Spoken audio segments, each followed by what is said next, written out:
자, 우리 옆에 분들 보면서 이렇게 인사합시다. 우리 다음 주부터는 앞자리부터 채웁시다 라고 인사하겠습니다. 시작.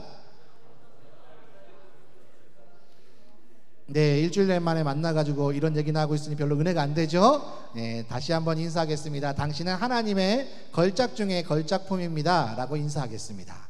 당신은 하나님의 걸작 중에 걸작품이십니다. 아멘.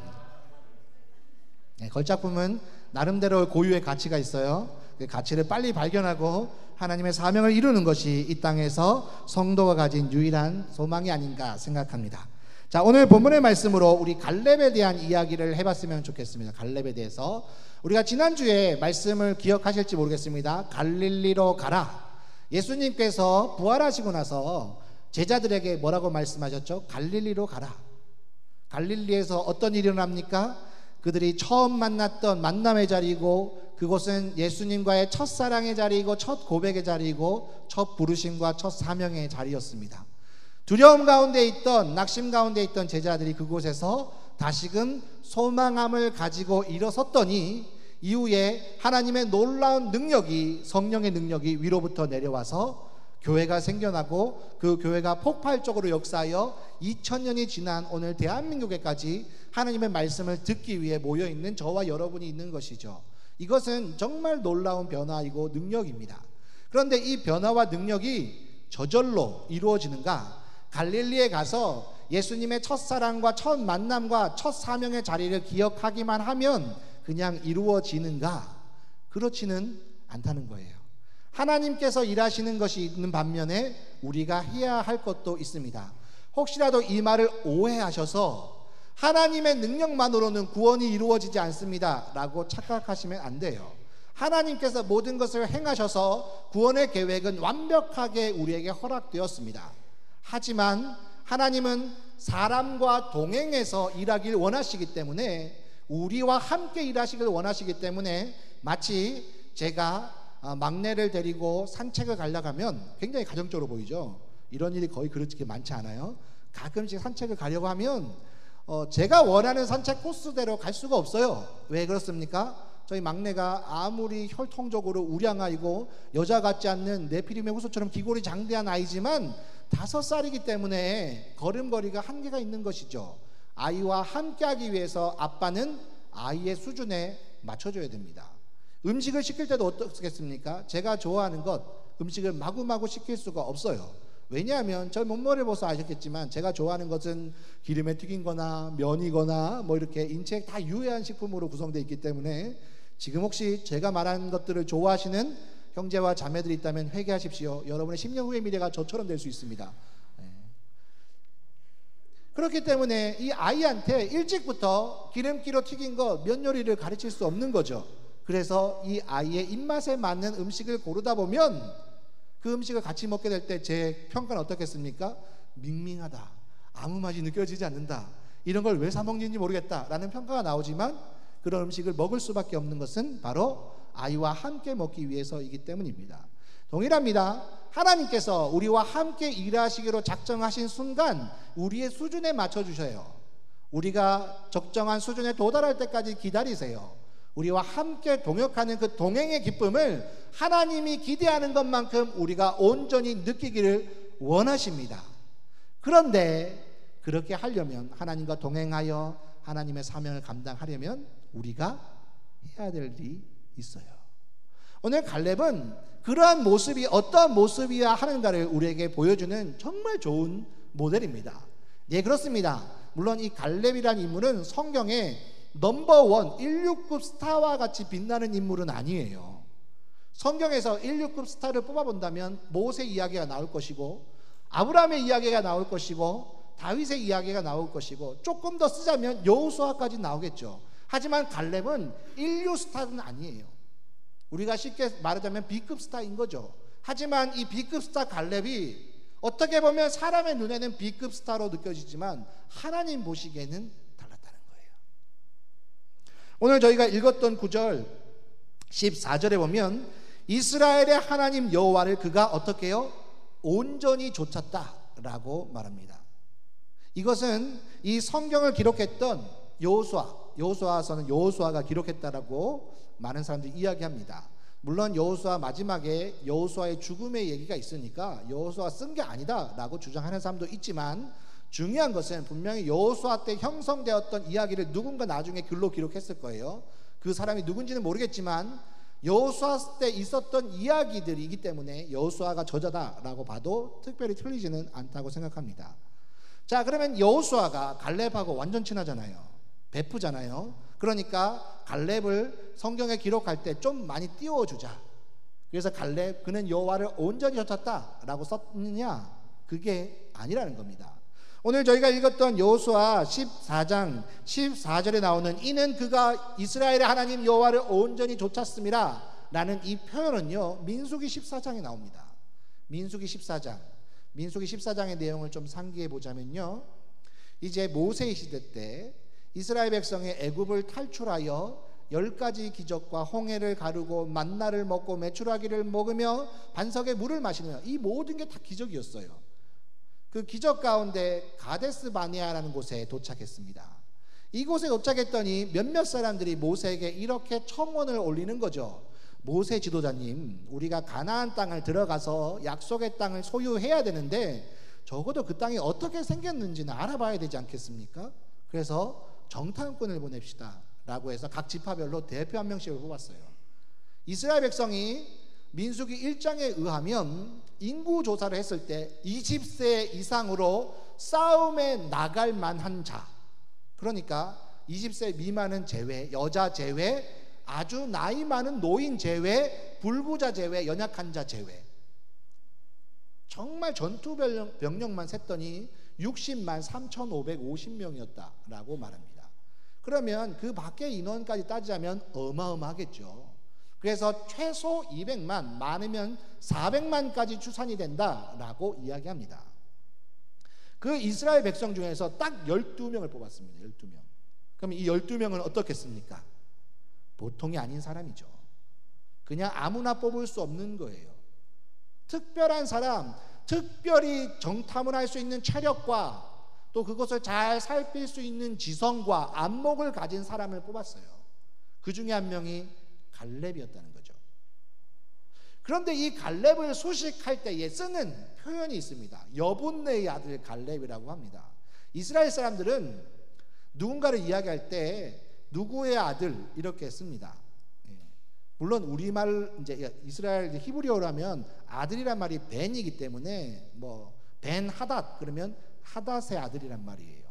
물론 우리는 벤 하닷이 이름인 것 같지만 하닷의 아들 이렇게 이야기합니다. 그러니 여분네의 아들 갈렙, 그럼 갈렙이라는 사람이 몇 명 있는데 그 중에 이 갈렙은 여분네라는 사람의 아들이라는 거예요. 자, 그러면 우리가 성경을 그렇게 많이 읽지는 않았지만 성경을 읽다 보면 우리의 그 마음을 힘들게 하는 몇몇 장들이 있거든요. 그 중에 대표적인 장이 역대상 1장부터 9장까지입니다. 순전히 족보만 나옵니다. 우리 집 족보도 잘 모르겠는데, 우리 증조 할아버지 이름도 잘 모르겠는데 이스라엘 족보까지 봐야 되나? 이렇게 이런 마음이 드는 이제 구절인데, 성경을 읽다 보면 족보와 관련된 구절이 나오거든요. 그런데 그 구절들을 잘 살폈을 때 여분네 어떻습니까? 여분네 어디선가 들어봤습니까? 그 이름 여분네?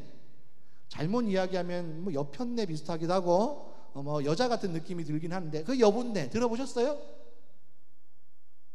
안 나오잖아요. 들어본 적이 없잖아요. 그리고 역대상의 족보를 아무리 뒤져봐도 여분네가 누구의 아들이고 누구의 뭐 손자이고 이런 표현이 등장하지 않는다는 겁니다. 여분네는 약간 뜬금없이 등장하는 이름이에요. 이 갈렙이 유다 지파의 지도자이었는데, 정탐꾼이었는데, 이 유다 지파 족보를 뒤져봐도 누가 여분네를 낳았다는 표현은 그리 발견되지 않습니다. 무엇을 말합니까? 갈렙은 그 시작이 정통 이스라엘 혈손이 아니라는 거예요. 정통 유다 지파 자손이 아니었습니다.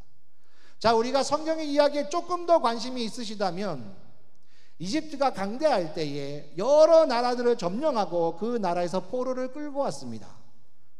그리고 이 사람들을 건축을 하는 데 쓰는 노예로 부려먹었어요. 이후에 이스라엘 백성이 탈출할 때에 같이 노예 생활하던 또 다른 민족들이 함께 탈출하였습니다.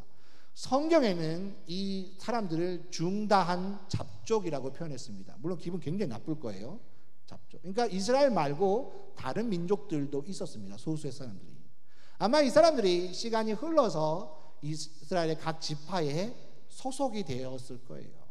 그 중에 한 명이 바로 여분네이고 그 중에 한 명이 여분네 아들 갈렙입니다. 자, 생각해 보십시오. 60만에서 12명을 뽑았습니다. 그런데 갈렙은 정통 이스라엘 사람도 아니고 정통 유다 지파도 아니에요. 근데 그가 이스라엘의 대표로 뽑혔다는 것은 무엇을 말합니까?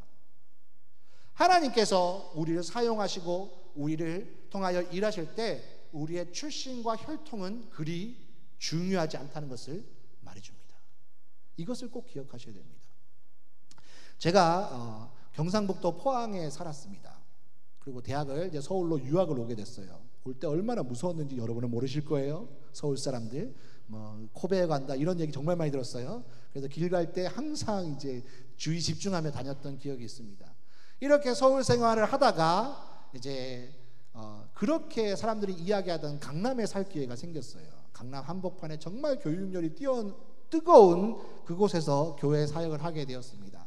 그래서 저희 아들을 데리고 초등학교에 전학 신청을 해야 되잖아요. 전학 신청하러 초등학교 2학년 때 갔었습니다. 저희 전학 신청하려고요. 그러니까 선생님이 첫마디 하시더라고요. 어느 나라에서 오셨어요?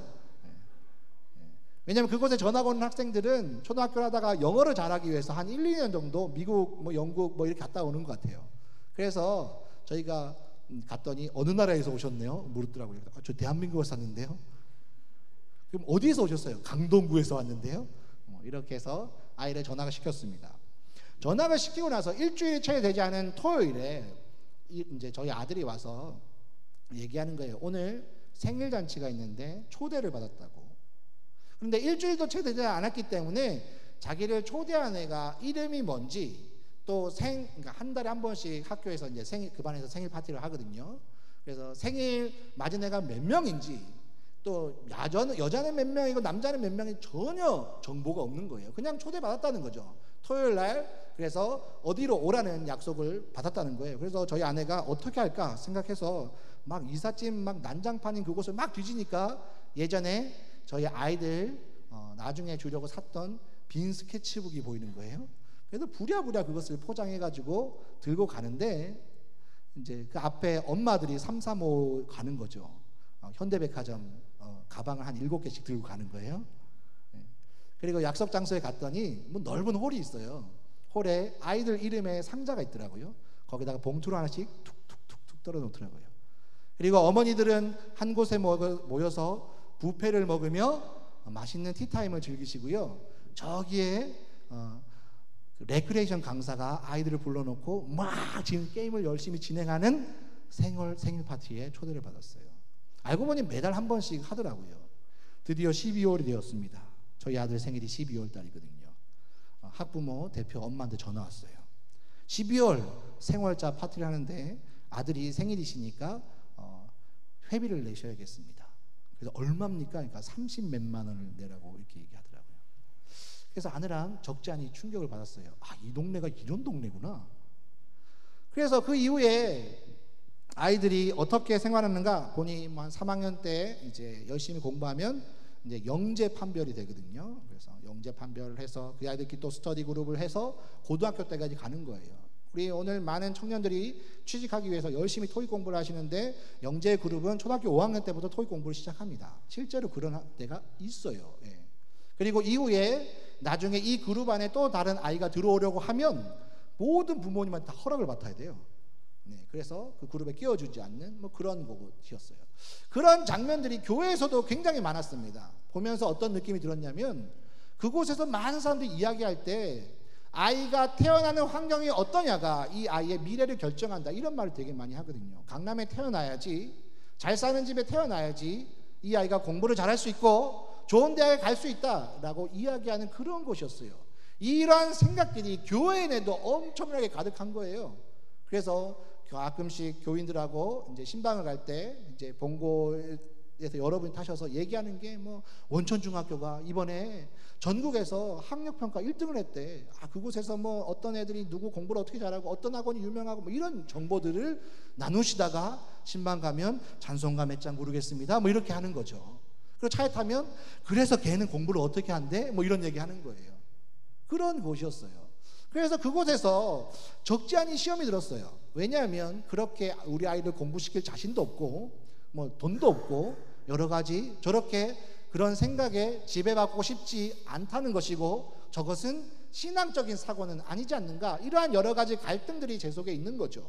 그런데 그렇게 그런 얘기를 하면 옆에 있는 여집사님들이 목사님이 세상을 정말 몰라서 그런데 애는 그렇게 키우시면 안 된다고 또 저를 설득하기도 했던 그러한 일들이 기억이 납니다. 그곳의 사람들은 철저하게 믿고 있어요. 어쩌면 성경의 이야기보다 더 굳게 믿고 있는 것 같습니다.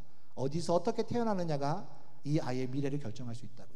어릴 때 무엇을 공부하느냐가, 어릴 때 누구를 만나느냐가 이 아이의 미래를 결정한다는 것을 너무나 굳게 믿고 있기 때문에 그것에 목숨을 걸고 살아가는 것을 볼 수 있습니다. 물론 다 그런 건 아니에요. 그런 분들이 계셨다는 거죠. 오늘날 세상이 그렇지 않습니까?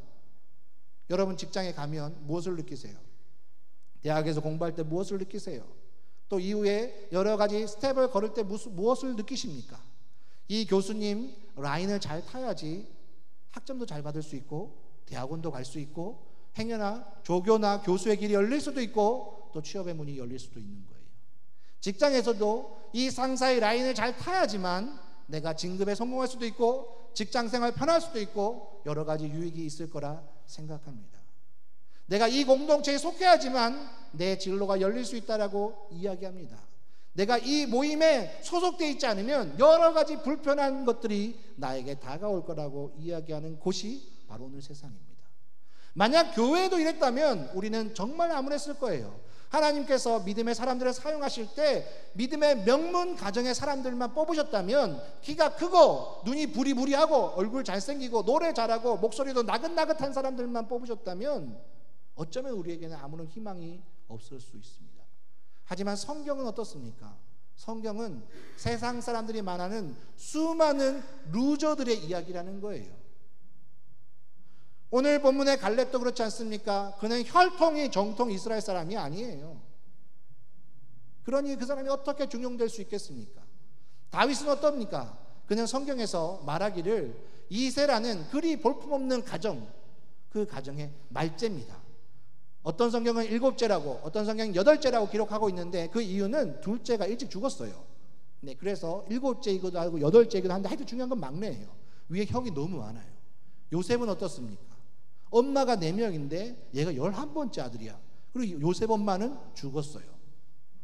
야곱은 어떠합니까? 차자로 태어나서 집에서 종용한 거로 성격이 굉장히 내성적인 거예요.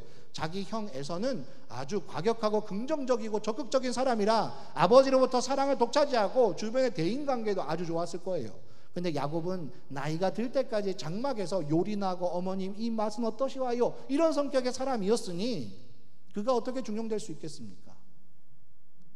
성경은 수많은 루저들의 이야기예요.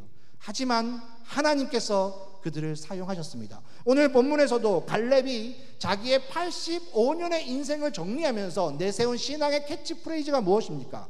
여호와께서 나와 함께 하시면, 여호와께서 나와 함께 하시면, 이것이 갈렙의 신앙의 모토였어요. 여호와께서 갈렙과 함께 하시니 혈통이 좋지 않은 갈렙도 쓰임 받더라는 거죠. 따라서 우리는 낙심할 필요가 없습니다. 행여나 지금 대학이 별로 그렇게 마음에 들지 않습니까? 혹시 취업을 준비하고 있는데 스펙이 마음에 들지 않습니까? 직장에 있는데 그렇게 인정 못 받고 있습니까? 혹시 부모님이 나에게 물려줄 막대한 유산이 없습니까? 그래서 혹시 절망하고 계십니까? 하지만 여호와께서 나와 함께 하시면 우리는 달라진다는 거예요. 그것을 알고 시작할 수 있으면 신앙의 인물이 될 것이고, 그것을 모르면 여전히 우리는 세상의 가치관에 눌려서 힘겨운 걸음을 걸을 수밖에 없다는 거죠. 그러면 갈렙은 자기가 약해도 불리해도 여호와께서 함께 하시면 할 수 있습니다 라는 믿음이 있는 사람이었습니다. 여기서 끝났습니까? 아니요. 그는 이 믿음에 걸맞는 행동을 소유한 사람이었어요. 믿음에 걸맞는 행동. 혹시라도 믿음을 오해하시지 않길 바랍니다. 나 하나님 믿어요. 나 하나님께 나에게 은혜를 주셔서 나 잘 풀릴 거 믿어요 라고 말하면서 아무런 행동을 하지 않으면 여러분의 믿음이 정말 믿음인지, 현실을 도피하기 위해서 스스로에게 자기 합리화를 하고 있는 것인지, 아니면 거짓된 사상을 믿고 있어서 스스로 속는 것인지를 반드시 점검해 보셔야 합니다. 만약에 하나님께서 여러분을 대통령으로 만드신다면 어떻게 하시겠습니까? 지금 여러분은 공부하셔야 되잖아요. 대통령에 걸맞는 실력과 인격과 관계와 인맥을 쌓아가셔야 하지 않겠습니까? 하나님이 여러분을 기업의 리더로 세우신다면 적어도 여러분은 책임감이 무엇인지, 사람을 관리하는 것이 무엇인지를 배워야 하지 않겠습니까? 그렇습니다. 믿음은 반드시 행동으로 나타나게 돼 있습니다. 물론 오해 없길 바랍니다. 행동이 없다고 해서 여러분의 믿음이 다 없습니다. 그렇게 성경은 이야기하지 않아요. 하지만 진실된 믿음은 행동으로 드러날 수밖에 없다는 거죠. 그래서 갈렙은 자신이 믿는 바에 대한 그에 걸맞는 행동의 모습을 보입니다. 오늘 본문에 이렇게 말합니다. 이제 보소서, 여호와께서 이 말씀을 모세로 이르신 때로부터 이스라엘이 광야에서 방황한 이 45년 동안을 여호와께서 말씀하신 대로 나를 생존하게 하셨나이다. 오늘 내가 85세로 돼 모세가 나를 보내던 날과 같이 오늘도 내가 여전히 강건하니 내 힘이 그때나 지금이나 같아서 싸움이나 출입에 감당할 수 있으니 라고 말합니다.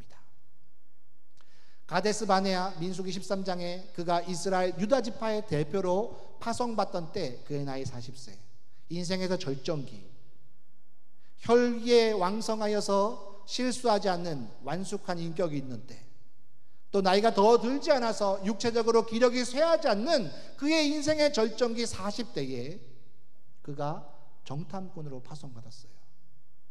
그가 정탐했던 결과에 의하면 이스라엘 곳곳을 정탐하였는데 그 중에 으뜸의 땅은 에스골이라는 골짜기였습니다. 에스골 골짜기. 그곳의 과일이 얼마나 맛있는지 이 포도를 땄는데 포도를 한 사람이 못 뜨는 거예요. 너무 알이 충실해서 아마 우리 머리만큼 컸지 않을까 싶습니다. 그래서 두 사람이 막대기를 가지고 거기다 포도 동굴을 막 이렇게 얽어맨 다음에 이렇게 어깨에 메고 이렇게 왔다라고 성경이 기록하고 있습니다. 가장 좋은 곳이 어디요? 에스골 골짜기요. 근데 가장 힘들게 느껴졌던 곳은 헤브론이었습니다. 헤브론에는 아낙 자손들이 살고 있는데 이 아낙 자손들이 누구냐면요, 고대로부터 거인족으로 알려진, 그러니까 키가 장대한 사람들이 아낙 자손이에요. 이런 사람들이 살고 있었어요. 남들보다 어마어마하게 키가 컸던, 자, 이 아낙 자손의 후예라고 여겨지는 사람 중에 한 명이 성경에 나오는 그 유명한 골리앗입니다. 다윗이 골리앗과 싸울 때에 골리앗의 키가 얼마요? 잘 모르시죠? 2m 90몇이에요. 1m가 아니라 2m 90몇입니다. 오늘 그 사람이 이제 그렇습니다. 그러면 그러한 거대한 사람들이 살고 있는 그 산지의 높은 성이 헤브론 산이에요. 그러니 정탐꾼들의 공통적인 의견은 에스골이 제일 좋으니까 에스골을 차지하는 사람은 대박입니다. 근데 헤브론을 차지하는 사람들은 큰일 났습니다. 그 사람은 에도르비입니다. 뭐 이런 분위기였던 것 같아요. 그렇게 40세에 훈련을 받고 정탐을 하고 왔는데, 문제는 다른 정탐꾼 10명이 이렇게 이야기하는 거죠. 하나님께서 우리에게 주시고자 하는 가나안 땅은 겁나게 좋은 곳이지만 그곳에 있는 사람들은 너무너무 무시무시하게 보이기 때문에, 그들이 볼 때 우리는 메뚜기처럼 참 연약한 사람들이기 때문에 우리는 절대로 그 땅에 들어갈 수 없습니다. 그러니 나를 그곳에 보내려면 배째십시오, 이렇게 말했습니다.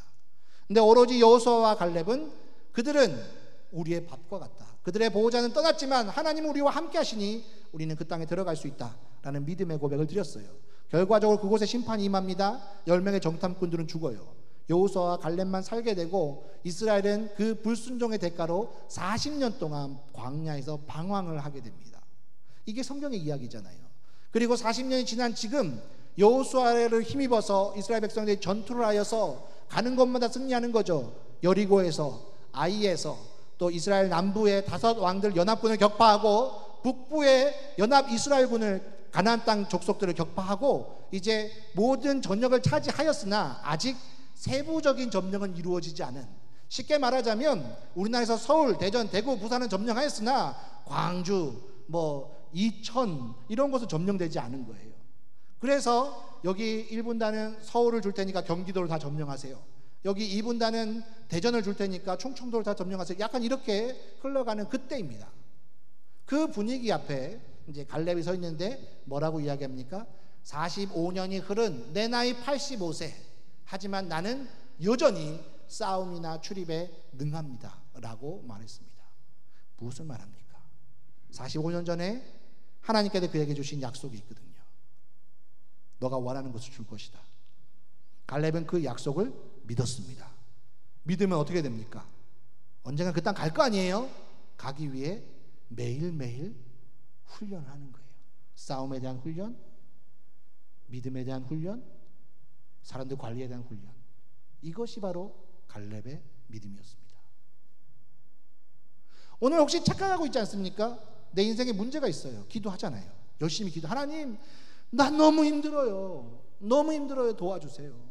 나에게 직장도 주시고 돈도 주시고 배우자도 주시고 막 기도하는데 정작 중요한 것은 여러분이 직장 생활할 준비가 안 돼 있고, 정작 중요한 것은 여러분이 재정 관리할 준비가 안 돼 있고, 정말 중요한 것은 배우자를 위해 여러분이 희생할 준비가 안 돼 있다면 여러분에게 주어지는 그것은 저주에 가깝습니다. 그렇지 않겠습니까? 정말 그것을 간절히 믿는다면 여러분은 훈련하셔야 돼요. 준비하셔야 되잖아요. 갈렙이 그렇지 않습니까? 내가 살아생전에 분명히 저 가나안 땅에 들어갈 거야. 그곳에 전투가 있지. 그러면 오늘 광야에서 아무런 희망 없이 살아가는 이 40년을 내가 그냥 보낼 수 없지. 육체적으로 훈련하고 전술에 대한 훈련을 하고 또 연합이 중요하니까 가족들 더 사랑하고 합력하면서 그때를 준비해야지. 그러한 준비가 없었더라면 오늘 갈렙의 고백, 내 나이 85세이나 내가 모세가 나를 보냈던 40세와 같이 여전히 싸움과 출입에 능합니다 라는 고백은 있을 수 없다는 거예요. 하나님께서 정말 저와 여러분을 쓰고자 하신다고 저는 굳게 믿습니다. 근데 왜 그 날이 빨리 오지 않는가? 혹시 우리는 준비를 게을리하고 있는 거 아닙니까? 지금 나의 삶이 너무 각박한데 각박한 가운데서 믿음을 지키는 훈련이 잘 되지 않는 거예요. 그러면 하나님이 여러분을 리더로 세우시면요, 어떤 일이 벌어질까요? 사단이 정말 승냥이처럼 여러분을 물고 뜯을 거거든요. 사단이 바보가 아니에요. 싸움에서 가장 중요한 것은 장수를 제압하는 겁니다. 리더십을 무너뜨리면 그 공동체는 박살나게 돼 있어요. 만약에 우리 청년부를 예를 들어 봅시다. 여러분 한 지체가 오늘 이렇게 저녁에 페이스북에 사진을 올렸는데 친구랑 이렇게 막 치고받고 하는 이런 뉴스 기사 떴다고 칩시다. 아우 어떡하나 이런 마음이 있지만 그럴 수 있어요. 근데 제가 그런 기사 떴다고 생각하면 아마 더 충격이 클 거 아니에요. 물론 여러분이 저를 그렇게 좋아하지 않으시니까 별 충격 안 받으실 수 있겠지만 리더가 무너지면 공동체는 무너지게 돼 있습니다. 대통령이 무너지면 대한민국은 무너지게 돼 있어요. 사단이 바보가 아니거든요. 하나님께서 우리를 사용하실 때 우리는 더 많은 공격을 받게 됩니다. 지금보다 더 몇 배로 더 공격을요. 그런데 우리는 그날을 위해 기도하잖아요. 내가 리더가 되고 싶습니다. 내가 쓰임받고 싶습니다. 좋은 직장에서 돈을 벌면서 여러 가지 기도하잖아요. 준비는 전혀 안 돼 있는데 하나님 입장에서 얼마나 답답하실까 생각해 보셨어요? 내가 주려고 준비를 하고 있는데 받지를 못하는 거죠. 저희 아들과 제가 캐치볼을 하는데 공을 아무리 던져도 받을 수가 없어요. 그러니 살살 던져보고 아리랑으로 던져보고 세게도 던져보고 옆으로 던져보고 아주 답답한 거죠. 못 받으니까요. 근데 받을 수만 있다면 점점 공의 강도는 세게 치게 될 것이고 점점 그 장면은 스포츠처럼 재미있는 광경이 될 거예요. 우리의 믿음은 반드시 행함으로 드러나야 합니다. 우리가 정말 믿는다면 그에 걸맞는 준비가 필요합니다. 갈렙이 그랬듯이요. 하나님이 갈릴리로 우리를 부르셔서 우리의 첫 만남과 첫 사람과 첫 사명의 자리를 회복하게 하셨다면 이제 그 은혜를 기억하며 다시금 넘어지지 않도록 결단하고 지금의 자리에서 우리가 마땅히 해야 할 것을 한 걸음 한 걸음 해가야 한다는 사실이에요. 그것은 저와 여러분의 몫입니다. 마치 로또 복권처럼 그냥 떨어질 거라고 착각하시면 안 됩니다. 그게 바로 갈렙이었어요. 세 번째, 갈렙은요, 갈렙이 빛나게 되는 것은 바로 헤브론을 제게 주십시오. 우리가 잘 부르는 찬양, 이 산지를 제게 주십시오. 그 찬양에서 나타납니다. 자, 이스라엘 백성들이 이제 땅을 굵직굵직하게 점령하고요, 이제 땅을 분배할 일이 남았습니다. 시간이 많이 흘렀어요. 여호수아도 나이가 들었습니다. 이제 이 이스라엘 전부를 이끌고 전투를 수행할 만한 그런 체력이 안 되는 것 같아요. 그래서 이제 지파들에게 영역을 나눠주고 니네가 알아서 해라, 이렇게 해야 되는 거죠. 그때 누구보다도 먼저 갈렙이 나타납니다. 갈렙이 딱 나타나서 여호수아 기억하죠? 하나님이 네가 원하는 곳 나에게 준다라고 약속하셨던 그 약속의 자리에 여호수아 당신이 있었잖아요. 그러니까 나 이제 요구합니다. 내가 제일 먼저 요구하겠습니다 라고 말합니다. 여러분 같으면 어디를 원하겠어요? 여러분에게 하나님이 이제 여러 가지 것들을 주시는데 그 중에서 너가 먼저 골라라 라고 하면 어디를 고르시겠어요? 계산이 쭈르륵 되겠죠? 제가 갈렙이었다면 저는 에스골 골짜기를 주세요 라고 얘기했을 거예요. 근데 갈렙은 어디를 달라고 얘기합니까? 헤브론 산지를 달라고 이야기합니다. 헤브론 산지에는 아낙 자손이 있어요. 제가 보기에 그들은 성이 견고하고 철병거를 가지고 있고 기골이 장대하기에 아마 이스라엘 지파의 누구도 그곳에 가지 않을 거예요. 그래서 제가 그곳에 가겠습니다. 그 산지를 제게 주세요. 여호수아가 이 이야기를 들었을 때 어땠을까 생각해 보셨습니까? 1부터 12까지의 물건이 있는데 이 12번은 주는 게 저주인 것 같은 그런 물건이에요. 근데 누군가는 줘야 돼. 누굴 줘야 되나 아마 고심하고 있을 때 자기가 정말 사랑하고 믿을 수 있는 사람이 나타나서 제가 그 12번을 갖겠습니다 라고 말했을 때 이 여호수아가 지도자로서 느꼈던 감정과 갈렙의 사랑하는 친구로서 느꼈던 감정이 어땠을 거라 생각합니까? 안쓰러움과 눈물과 말할 수 없는 감동과 갈렙 너를 내가 축복하고 사랑할 수밖에 없는 이유가 바로 이거야. 하나님이 너를 정말 사랑할 수밖에 없는 이유가 이거야 라는 마음이 여호수아 마음 가운데 들지 않겠습니까? 갈렙이 헤브론 산지를 요구합니다. 그리고 그 헤브론 산지를 점령합니다. 이것은 제 생각에는 아마 두 가지 이유 때문이라 생각합니다. 첫 번째는 그가 철저히 준비하였기에 할 수 있다는 자신감. 두 번째는 갈렙의 평생 신앙의 모토, 여호와께서 나와 함께 하시면 불가능도 가능을 바꿀 수 있던데 뭐, 여리고도 무너지던데 뭐, 이스라엘 큰 5개 도시 연합군도 무너지던데, 가나안 북쪽에 있는 수많은 연합군도 쉽게 무너지던데, 하나님께서 하늘에 우박을 내리셔서 도망가는 군대도 멸절시킬 수 있던데, 여호와께서 나와 함께 하시면 나 아낙 자손 그까짓 거 아무것도 아니야 라는 것이 바로 갈렙의 마음이었습니다. 그렇습니다. 하나님께서 광야에서 갈렙의 믿음과 갈렙의 준비를 통하여 완성시키고자 하셨던 갈렙의 모습은 그 어떠한 문제를 갖다 놓을지라도 그것을 격파할 수 있는 갈렙의 담대함이었습니다. 사실 하나님께서 우리에게 주시고자 하는 것은 아주 멋진 지위가 아닐 수 있습니다. 하나님께서 우리에게 주시고자 하시는 것은 아주 많은 재물이 아닐 수 있습니다. 하나님께서 우리에게 주시고자 하시는 것은 아주 눈이 튀어나올 정도로 멋있는 배우자가 아닐 수 있습니다.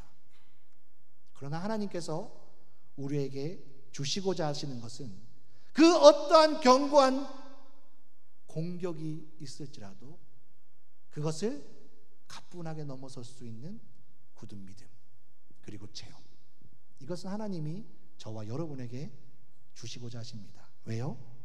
이것이 신앙의 보물이기 때문에, 이게 말할 수 없는 귀중한 것이기 때문에, 잠언 4장 23절에 기록된 것처럼 생명의 근원이 이곳에 있기 때문에 그렇습니다. 이제 오늘 말씀을 나누는 저와 여러분의 삶 속에서도 이 믿음과 준비가 있기를 원합니다. 갈렙의 모습을 본받아 그냥 그 사람 신앙의 B급 스타야 라고 치부해버리고 기억에 흘려보내지 마시고, 그가 가졌던 믿음, 그리고 그에 걸맞는 준비를 통해 하나님이 갈렙을 쓰신 것처럼 우리를 통하여 하나님의 놀라운 일들이 일어가기를 간절히 소망하고 또 이것을 위해 전심으로 기도하시는 우리 한영의 청년들과 성도 여러분 되시기를 주님의 이름으로 축원합니다. 기도하시겠습니다.